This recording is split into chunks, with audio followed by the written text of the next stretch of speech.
All right, guys. So welcome back to the MOTO podcast. We're back again after Anaheim 2.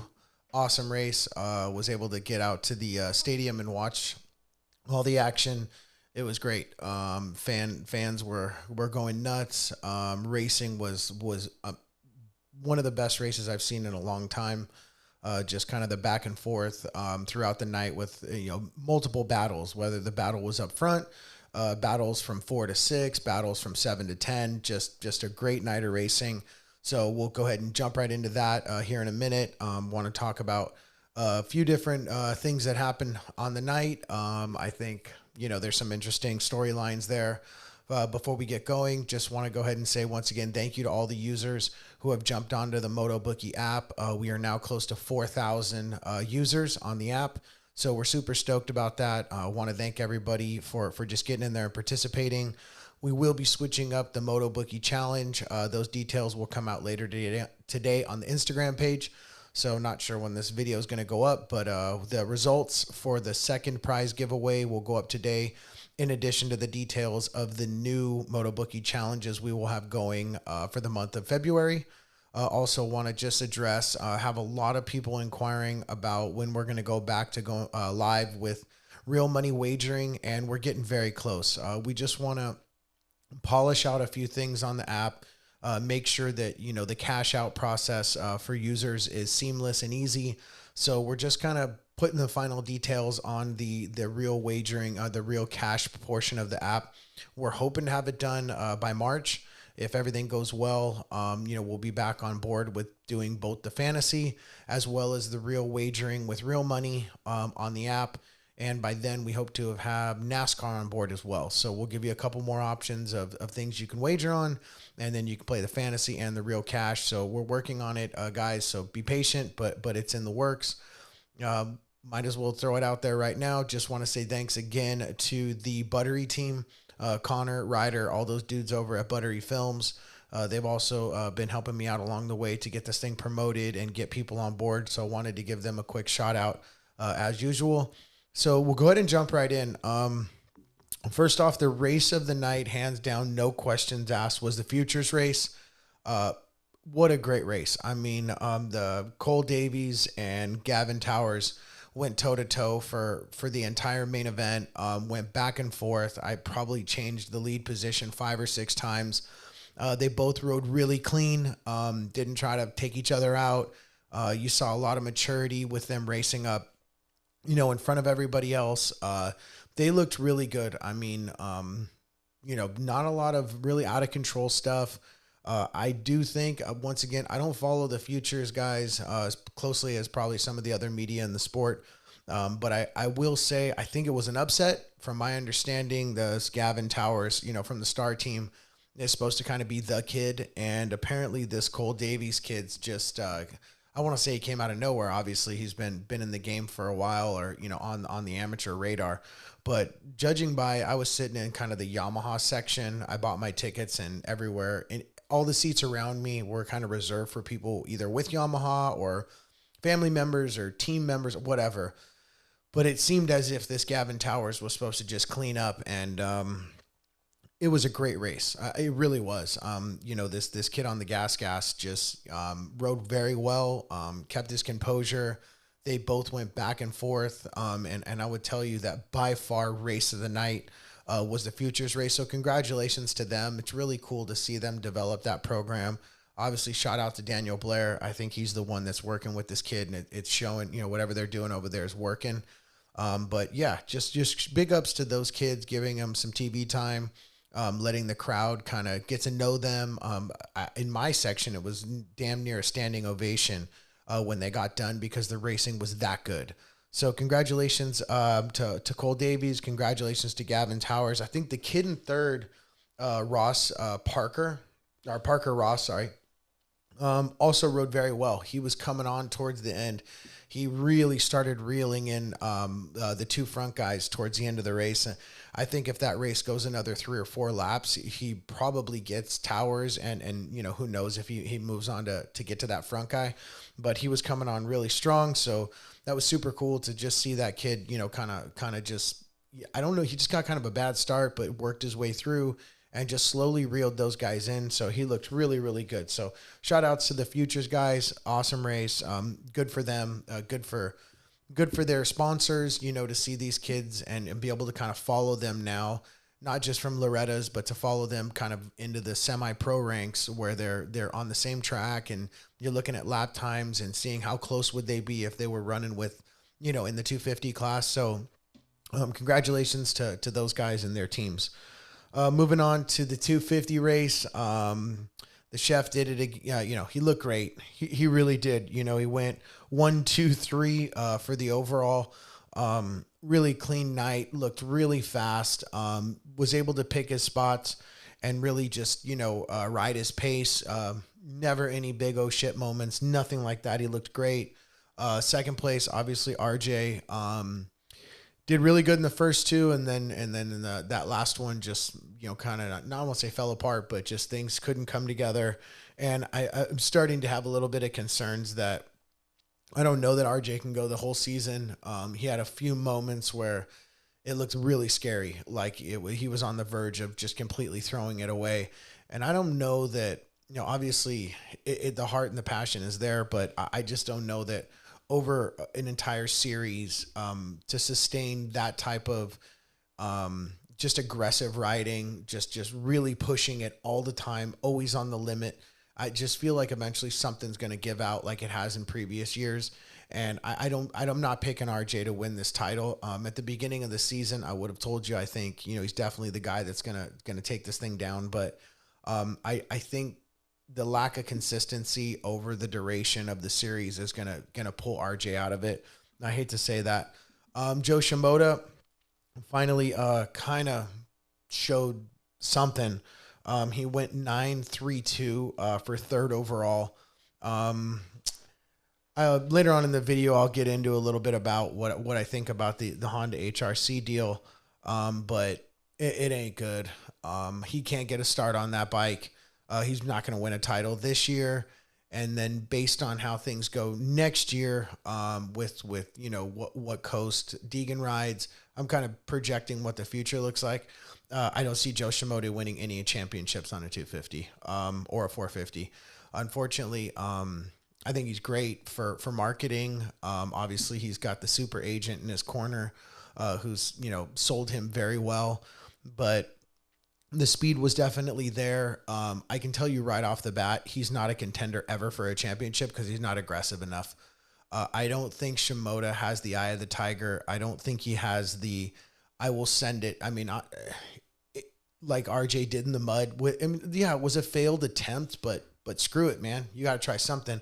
Where he tried basically just, you know, lawn darting Jett. I don't think Shimoda has that. When you see him pass guys, you'll see him kind of ride behind guys for a lap or two because he doesn't want to make that aggressive pass. There's no chance Joe Shimoda wins a championship. I don't see it. I don't see it in his future. I don't think he has that aggressive style that it takes to get in there and bang on the 250s. If you remember last year, you know, Hunter did what it took to beat Thrasher. You'll see Deegan do it. I don't care what anybody says. If Faulkner or McAdoo or any of those dudes are out in front and he knows that he's got to take a shot, whether it's a block pass or whatever it is, he'll do it. And I don't see that in Shimoda. I don't think it's in his character, and I don't think it's in his riding style. So I really don't see a world where Joe Shimoda wins a 250 championship. I'm just calling it now. I think he's a great talent. He'll go far in the sport. He'll make a ton of money. His agent will sell him in every which way, but sideways. But championship, I think that's off the Shimoda radar. Obviously, coming in fifth was, in fourth was Jordan Smith. Fourth or fifth, was Jordan Smith. Still holds the red plate. So, you know, I think he did what he had to do to, you know, to stay in at that second one. And eighth ain't going to cut it. He crashed a couple of times, and I think one of the motos he was out there without a visor on. So unfortunately, I hope that we don't see a repeat with him, where it's crashing seems to be the thing that's going on. So him and Levi are now currently tied in the points. Hampshire's 8 points back, and then you got Marchbanks, and then you got Anthony Bardone. Clearly, somebody's got to take a look at this guy on the Suzuki. I said it last time in the podcast, but holy smokes, that guy's riding good. You know, with a factory bike and maybe a good trainer, that dude could be something special. So I hope that some of these factory teams, obviously next year, if there's a seat in one of these factory teams to get him on the right equipment with a good trainer and a full program, he may be a force to be reckoned with. And then you got Shimoda sixth in points. So he's 30 behind. It's over for him as far as championship goes. So I guess all you can do now is try to get out there and see if you can pull off some wins and at least put the Honda up front. Moving on to the 450 class. Once again, I will tell you that the racing in the 450 class was really good. I think all the main events, obviously the first one, Anderson, did his thing, got his start, got out there. I think the first or second one, sorry. Let's see here. No, the second one. I apologize. So he looked really good. He looked great. Something that we got to touch on was, opening ceremonies for the 450s. I had mixed feelings about this, but it was probably one of the loudest boos I've ever heard in a stadium for a race that I've attended personally. When they announced Jett Lawrence in opening ceremonies, the crowd erupted in boos. And I really do think there's some level of reflection that's got to go on within that camp. I heard a podcast. I was listening to a podcast with Anderson and Gypsy, and he talks a lot about when you oversell something to the general public, sometimes it can make them sick to their stomach, and I think we're seeing that. I think the over promotion from Feld and the over just shoving the Lawrence thing down your throat constantly has put a microscope on him to the point of now where every little thing he does wrong is going to really leave a bad taste in people's mouths. And I didn't expect that. I thought he'd come out at Anaheim too. There'd be some mediocre applause. It was a unanimous boos throughout the entire stadium. And I said on a previous podcast that, when your fan base is 14 to 17-year-old girls and you look at Anderson and, I hate to say it, but Supercross is not 14 to 17-year-old little girls. It's just not. It's AKA the Black Sock Mafia, dude. The Black Sock gang. It's OG dudes tattooed back with their bill of their hats flipped up and their sunglasses on the back of their neck. That's the primary viewer for Supercross and motocross. It's the primary fan. So when you get in there and you look like Justin Bieber on a dirt bike, there's a huge amount of people that just are not with it. And I didn't realize that until this little scuffle. And then you look and you go, wow, that's interesting that there's just an entire stadium that went absolutely bananas for Anderson during the open ceremonies. And then the new crown prince of the sport is just getting booed to death. It sucks. Obviously, it'll wash away. It'll go away eventually. But I think Anderson really explains it well in the Gypsy podcast, the way he breaks it down. And he kind of describes why he's so just, reserved and you don't like to talk to the media and you can't stand the media people. And I get it from the Lawrence brothers' perspective, but he does mention, hey, they're cashing checks. So it's that balance, right? Like, do you want to hold true to kind of just being an OG in the sport?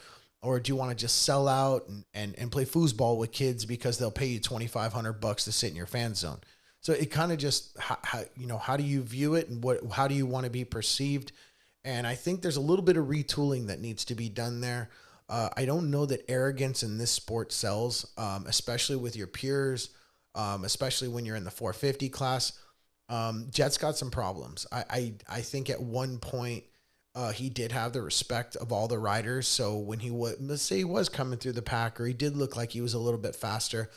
I think, pre the Anderson incident, you were going to get that respect where a guy might say, you got me tonight. You're a little bit faster. I'm going to let you, that's over. I think these dudes are like, hey kid, you think your shit doesn't stink? Well, good luck getting through us. So I think obviously everyone's going to put the Anderson Jett thing to rest. I'm over it as well. I had to talk about that because I was in the stadium and I heard those boos. I was shocked. I was like, man, I didn't think he'd get that type of reception.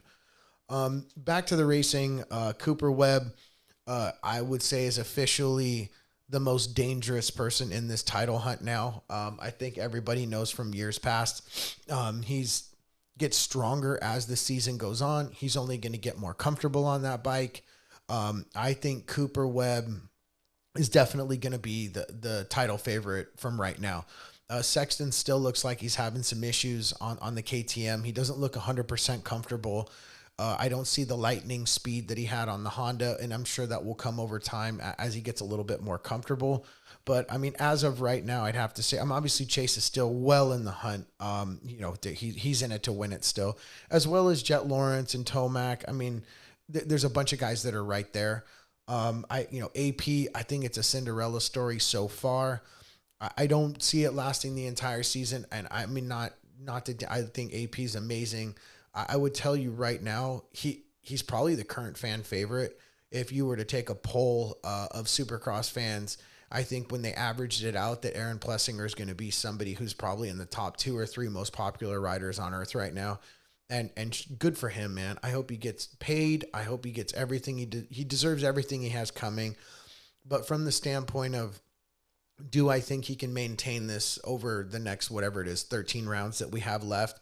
I don't see him winning the title. I do see him coming in, in the top 3 to 5 in points. But I do think as this season progresses that Webb's going to elevate up a level. Tomac's going to elevate up. Chase is going to elevate up. And Jett's going to get his shit together. And I don't see AP being able to beat those guys week in and week out. But for now, the fact that he held on to the red plate, the fact that he's still in it, in it to win it. And once again, anything can happen. We could go back east and get a muddy Daytona. Who knows what we're going to get weather-wise. But if I had to make a prediction, I don't see AP winning the title, but I see him up there. Coming in, obviously, Tomac in that last one, obviously his second race was just trash. But in that third one, I will tell you, it revitalized my hope in an Eli run. After those first couple of races, I started telling my friends, like, hey, we may be seeing a farewell tour with ET3, but that last race just proved that the speed is still there. If he can get a start and put the bike out front or even up front, close to the front, he looked like poetry in motion in that third main event. I mean, it was smooth. It was clean. It looked like the vintage ET3. So it did kind of give me some hope that he's back. Going down to fourth, and then we'll probably end it there, was Anderson. Anderson's second main event was incredible. I mean, being there in the stadium, the crowd was going absolutely ballistic, and it's just awesome to see Anderson riding back at a level where he knows he can be. I love what he said on the Gypsy podcast. He goes, I love this shit. I'm here for it. Like, I'd like to go another 2 or 3 years. He was talking about, just getting his life, the kid, the wife, the whole 9 yards, that his program's fallen into place. And it would just be awesome to see him get back to form where he believes and his team believes that he can run up front and possibly be a contender for the championship. But that second moto from Anderson was nothing short of amazing. I mean, he rode awesome. Everything was awesome.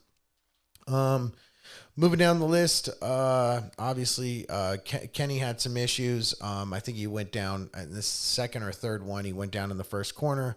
So Kenny can't buy a break. Malcolm, I don't know what the hell's going on. I just saw him pick the bike up off the ground once or twice. Thought that the dry weather, him blistering and qualifying, I was going to see something impressive out of Malcolm, but it's a wrap on that one. And I'm going to touch on the last one, which is Hunter Lawrence, went 9.912. So basically Hunter Lawrence is a mid-pack 450 guy. I think, once again, going back to his agent, guy's good. I'm not going to lie. He went to Honda and was able to sell both brothers. I mean, I think Jett was a shoe-in. I think there was a little bit of if you take one, you got to take the other. I don't see Hunter being even a top 6 450 rider until some of these other guys fizzle out. You get a Kenya retirement. Maybe Eli hangs it up. You're going to need a couple more guys to kind of go to the wayside.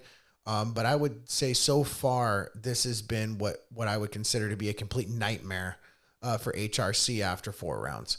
It's Jett, the pressure's definitely getting to him. I don't know if those boos, a kid his age, that's as emotional as he is, who's as passionate as he is, probably is used to everybody going nuts with, Jett Lawrence opening ceremonies and all the girls jump up and everyone loses their shit, to getting completely booed. I don't know if that got in his head. He didn't get really any good starts. He had 3 main events. He didn't really get any blistering starts.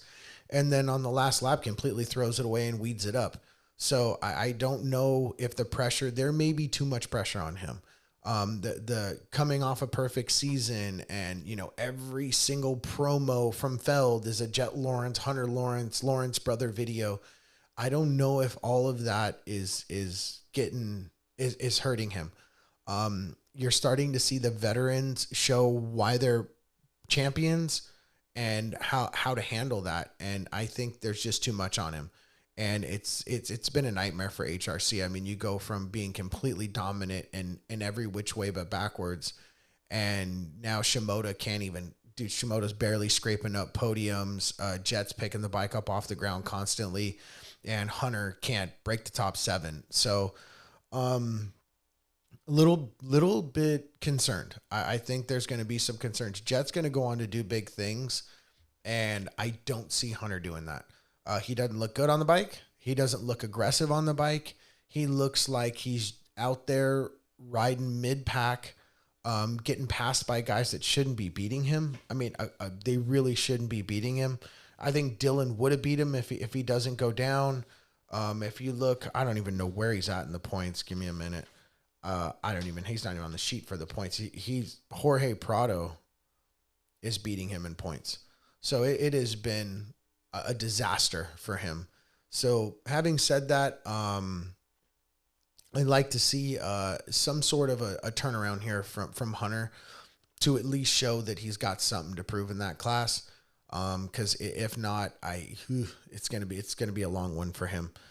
But once again, the A2 was amazing. The vibe in the pits was awesome. I got a chance to talk to Troy Lee for a little while. Super cool guy. Hang out kind of over in the gas tent, and they were super cool. So, I wish Barsha would have done better. I think there's a little bit of work to be done there. I think it's some health things. He just needs to get back into shape, and I think he'll be good to go. But once again, that was it for A2. Racing was awesome. Vibe was awesome. And we're going to be switching gears here in a little while with the podcast. I don't get a lot of views on it, but I still enjoy doing it. So I think we're going to create a different channel that separates itself from Moto Bookie. We're moving on with the app. We're going to start transitioning into other motorsports as well as mainstream sports. So we're going to kind of separate the podcast from the product. But those of you who watched it, I really appreciate it. I just like to come on here, kind of give my opinion on what I see every Saturday night, talk from more of a perspective of somebody who's not in the middle of the media, the shit show of the media. And just one thing I also want to just touch on before I end this is I really wish the people who are given the kind of the privilege of doing the post-race interviews at the press conference would ask something fucking different. It's like the same damn questions week in and week out. It's like, hi, Eli, this is so-and-so from, motorsport.com part 2 vlog. They come on and go, so we noticed that between Moto 1 and Moto 2, did you make any bike adjustments? Dude, and he gives the same response every time, which is, yeah, we made a couple of little adjustments. Would you choose to elaborate on those adjustments? And he goes, no.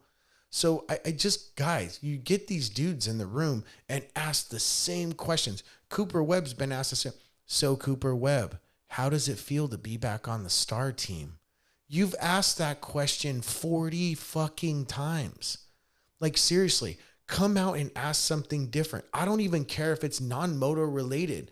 It just gets so watered down. That's why these guys hate doing the goddamn press conferences, is they go in there. It's the same questions. Hot AP. So how did you handle the pressure of the red plate? You already asked him that 30 times and he's answered it in 30 different ways. So just get up. I don't care if you get up there and say, hey, AP, Post racing, do you plan on having any more children? What type of investments are you going to make with your money so you can sustain, a nice lifestyle for the rest of your life?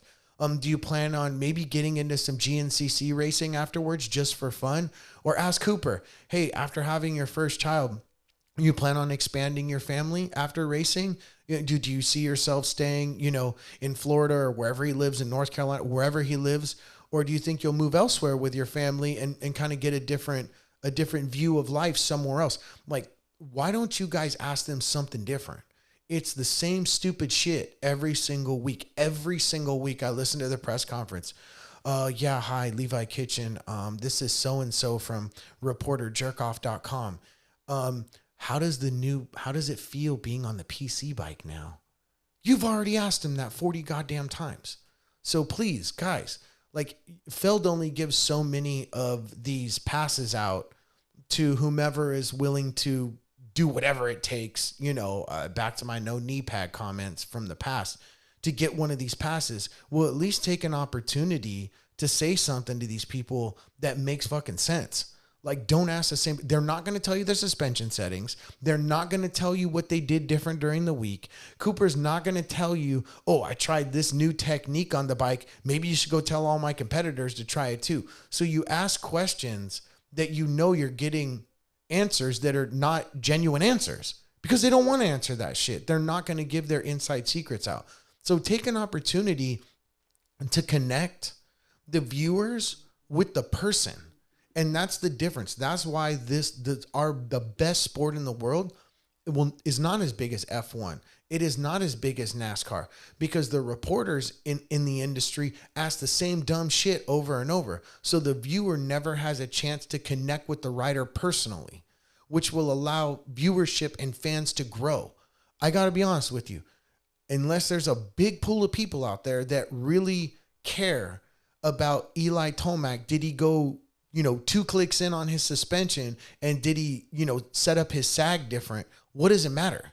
None of us can ride like Eli Tomac. So even if you had that information, how's it useful to us? It's not useful to us because you can't ride the bike like him. So stop asking those dumbass questions. So please, media guys, at least Gypsy tries to ask different questions in a different way to get some sort of a different answer. But I feel like these post-race press conferences could be so much better and could be so much more lively if the same damn questions weren't asked over and over. So whatever. I'm never going to get a Feld pass. I'll never ask for one. I'll never get in the fucking press pool because I'm not interested in it. Most of all, I just don't care. But I really wish you would do that because the average fan, I went to the race this weekend with 2 people that had never watched Supercross before. And they absolutely loved it. Had no idea who Verandis was. They had no idea who anybody was. But just watching the action and seeing the energy, they fell in love with it. And I said, yeah. And if you got to know each rider and their story and where they come from and more about the rider, you'd be more vested in watching the race because you'd be invested in them. And that's the difference between why F1 is so big and why NASCAR is so big. It's not just about come in and Lewis Hamilton. So Lewis Hamilton, did you set up your tire pressure a little bit different going into, the final 10 laps? Did you make any adjustments to the suspension on the car? No one gives a fuck. Who has an F1 car? So what are you going to do? Copy what he did? It doesn't make any sense. So guys, media, stop asking the same goddamn questions, or else we're never going to grow the sport. Ask something different. Please, I'm begging you. So on that note, everybody, thank you once again for using the Moto Bookie app. Something I've been preaching all along is the reason why a lot of sports are much bigger than motocross, not because they're cooler, that's for sure, because moto is the coolest fucking sport on the face of the planet. But what is going on is that you're able to wager on it, is that some of these sports are the biggest in the world because you can bet money on them. So what am I trying to do is trying to bring that same perspective to racing. And the people that I brought this weekend who had never watched it are huge football fans and bet every single weekend on football. And the guys told me, it's like, dude, if I can wager on this shit, I'm in. So hopefully what I'm doing is obviously a much different lane than the traditional growth of a sport. But I'm going to try to continue to grow the sport through my app, and I encourage people to use it. I know there's other fantasy apps out there. Most of them are creating fantasy apps just because they can get more sponsorship money. I don't really give a shit about that. I'm not asking for any sponsorship money, nor will I. My main focus is just to get the viewership up, get more people to realize that watching Supercross is as cool or cooler than watching an F1 race. Coming to a Supercross race is much cooler than going to an F1 race. You ever go to an F1 race? Because I've been to one. And all you see are the cars drive by for 3 seconds, and then you sit there for another 2 minutes to see them. Supercross, you're getting a bird's eye view of the entire race. It's action nonstop. They're battling nonstop. And it's just sad that the motorsport industry needs to know this. I mean, they need to be able to just expose this sport in a different way. So if we can do that and bring more eyes to the sport, that's my goal with the app. That's my goal with the podcast, is just to get more people to check out Supercross. So thank you guys once again. It's app.motobookie.com. We're going to be doing 2 challenges to win cash in the month of February. We're preparing to launch NASCAR, and then we're hoping by March we will have the real cash wagering ready to rip. So thank you guys once again. I appreciate everyone who does support my whole 52 views I got on YouTube. But honestly, I don't do it for that. I love to just get on here and talk smack and just kind of tell my opinion. So hopefully it'll grow. If it doesn't grow, it's not the end of the world. If you do like what I'm doing, hit me up.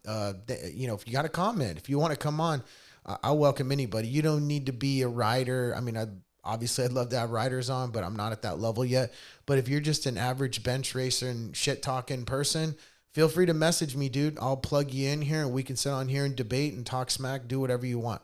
So I'm here for the viewers. I'm not here to pander to the industry or jerk off people in the industry so that I can get product reads. I want the viewers. I want more people to know that Supercross and motocross is the dopest sport in the world. So that's why I'm doing it.